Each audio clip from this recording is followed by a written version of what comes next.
Ce matin, je suis venu pas prêcher, je suis venu dire à quelqu'un que l'onction de Dieu nous visitera ce matin. Pour libérer tout ce qui est captif dans cette église. Quelqu'un dit amen. Captif, c'est celui qui a été fait prisonnier au cours d'une guerre. Donc Jésus parle de certaines personnes qui dans la guerre ont perdu le combat. Et ils ont été faits captifs.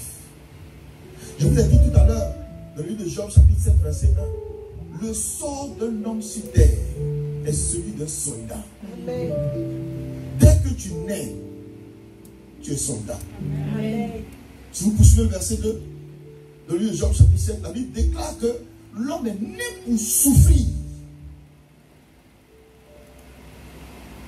Beaucoup parmi nous sont devenus esclaves,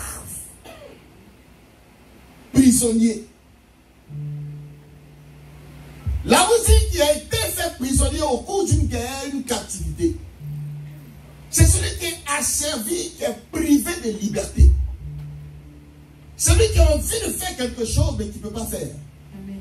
Celui qui se cache sur Facebook pour voir la vie des autres parce qu'il sait que sa vie n'est pas intéressante. Celui qui ne sait pas être heureux seul, il a été privé de la liberté d'être heureux seul. Il doit forcément être accompagné dans tout ce qu'il fait. Tu es en prison. Quelqu'un qui a besoin de l'approbation de quelqu'un avant de faire quoi que ce soit, tu es en prison.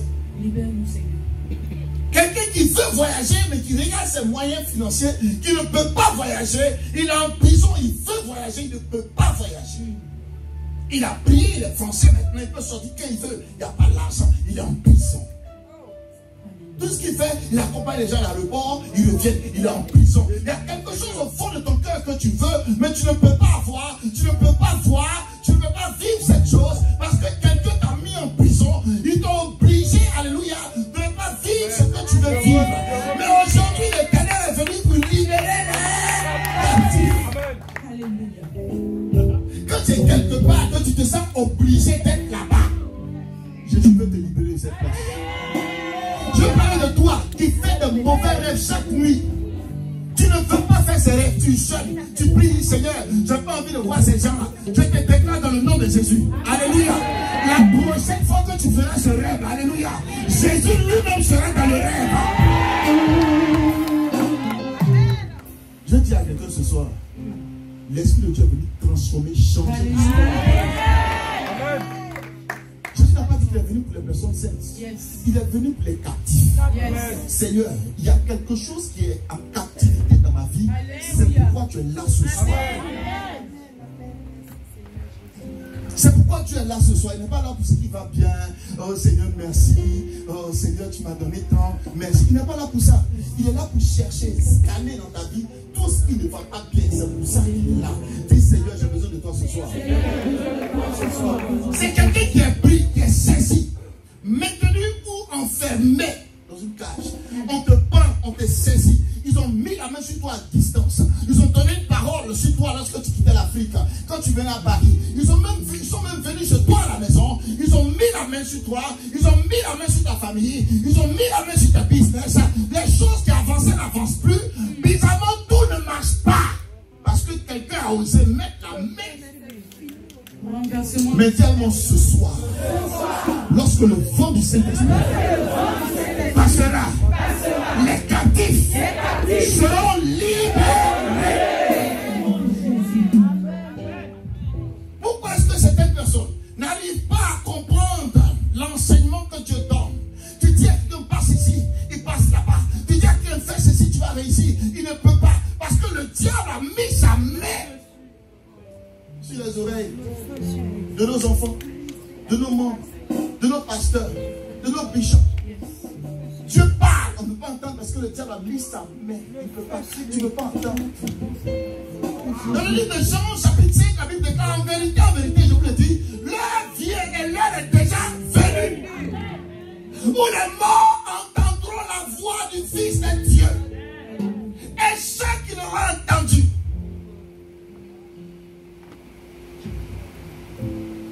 et ceux qui l'auront entendu, quoi? Dis Seigneur, il y a une chose que je ne comprends pas. Dis Seigneur, il y a une chose que je ne comprends pas. La Bible dit, les morts entendront la voix. Mais ceux qui auront entendu, c'est que ce n'est pas tout le monde qui entend. Tu peux beau prêcher la parole de Dieu. Les gens rentrent à la maison, frustrés, blessés, découragés. Et puis il y a 2 ou 3 personnes. Seigneur, this is my time. C'est mon heure. Oh my God, c'est mon heure. C'est mon heure, c'est mon heure. Le diable met la main sur tes oreilles. Il met la main sur ton cœur. Ce qu'on peut pardonner en un jour, d'autres pardonnent en un an. Vérité. Ce qu'on peut oublier en un jour. Des choses qui se passent souvent dans certains foyers, dans certaines familles, dans certains pays. On regarde, on passe à autre chose. Qu'est-ce qui fait que dans un pays, il y a un rocher? Ce rocher est sur le cœur. Le manque de pardon, le manque de tolérance, le manque d'amour, le manque de prière, le manque de toutes choses. Qu'est-ce qu'il fait? Cette chose-là, c'est la main du diable qui garde les enfants de Dieu en prison.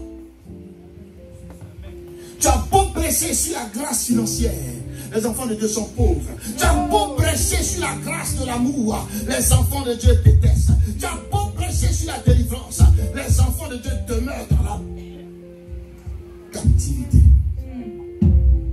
Pourquoi? Parce que le diable a sa main sur ton cœur. Et c'est pourquoi Dieu est là ce matin. Alléluia. Pour enlever ces alléluia, ces de malédiction dans ton affaire. La Bible déclare que plusieurs de ses disciples, après avoir entendu dire, cette parole est dure. Qui peut l'écouter? Cette parole de je guéris les malades est dure. Cette parole de, si vous fouillez, c'est juste après Jean 5. Cette parole que les morts entendront. Tout ce qui est mort de ta vie va entendre. Et les disciples qui marchent avec Jésus, qui dorment avec Jésus, comment ça se dit? Mais c'est difficile, c'est pas possible. C'est pas possible. Est-ce que c'est possible que moi, je puisse rattraper cette A4 là qui m'a déposé, qui m'a dépassé? Est-ce que c'est possible que moi aussi je sois guéri? Est-ce que c'est possible, Seigneur? Dans notre famille, aucune femme ne se marie. Est-ce que c'est possible que moi je vais me marier? Est-ce que c'est possible, Seigneur, que moi aussi j'aurai des enfants? Seigneur, j'ai appris que dans notre famille, tout ça que les enfants meurent. J'ai refuse cela au nom de Jésus. C'est normal que nous posons la question après un message de foi. Parce que même les disciples de Jésus qui ont entendu se poser la question, est-ce que c'est possible? C'est possible. Laisse-moi dire 3 stratégies, 4 stratégies du diable. Quand tu entends la parole de Dieu, comment le diable veut tuer ta foi? La première chose, c'est la peur. Quelqu'un a mis la main sur tes oreilles. Il a mis la main sur ta lèvre. Il a mis la main sur ta langue. Il a mis la main sur ta bouche. Il a mis la main sur tes yeux. Il a mis la main sur quelque chose. Et ces choses aujourd'hui t'empêchent de voir et contempler les possibilités de Dieu dans ta vie. Dis Seigneur, je brise la peur. Dis je brise la peur. La peur de croire à la puissance de Jésus. Après la peur, c'est le mensonge. La peur, c'est le mensonge personnel. Mais après, dans le mensonge des autres, le diable veut te mentir. C'est pas possible. Dieu ne peut pas faire. Dieu ne fera pas. Il fera. Mais Dieu, comment il fera? Il fera. Dis, il fera. Il fera. Dis ce soir, il y a des chaînes dans ma vie. Qui tombent maintenant. Philippiens 15, verset 24. La Bible dit, car mon fils que tu vois était mort. Il est revenu à la vie. Il était perdu. Il s'est retrouvé. Et il commençait à se réjouir. Quand quelqu'un croit, alléluia, tu commences à débloquer la situation du miracle de ta vie. Quand tu crois, alléluia, quand tu crois, tu commences à activer le message dans ta vie. Quand tu crois, tu commences à activer la vie de ta. Car mon fils qui était mort, dis Seigneur, car la situation qui était morte, je n'entends pas tout le monde. Dis Seigneur, ma situation qui était morte. Je ne connais pas ta situation. Mais si tu ne donnes pas de joie, est mort. Amen. Quand tu es là parce que tu es obligé d'être là, tu es mort. Regardez, est mort dans le cercueil. Il pleut, il est là. Il neige, il est là. Il ne peut pas bouger. Mais toi aujourd'hui, je dis, quelle que soit la situation, on dit, je me lève, je bouge. Il y a quoi, il y a quoi. L'heure vient. Ça ne sera pas sur cette montagne, ni à Jérusalem, ni à Babylone. Jésus savait où il partait. Il faut dire que l'heure vient. Ce n'est pas ici que tu vas te voir. C'est la télévision française. Jésus savait ce qu'il disait. Une fois on m'appelle, on me dit non. Daddy, tu as vu Marie descendre à BFM TV? Il y a quoi? Toi le vaurien, toi le paresseux, toi qui n'es connu de personne, toi qui viens d'arriver dans l'entreprise.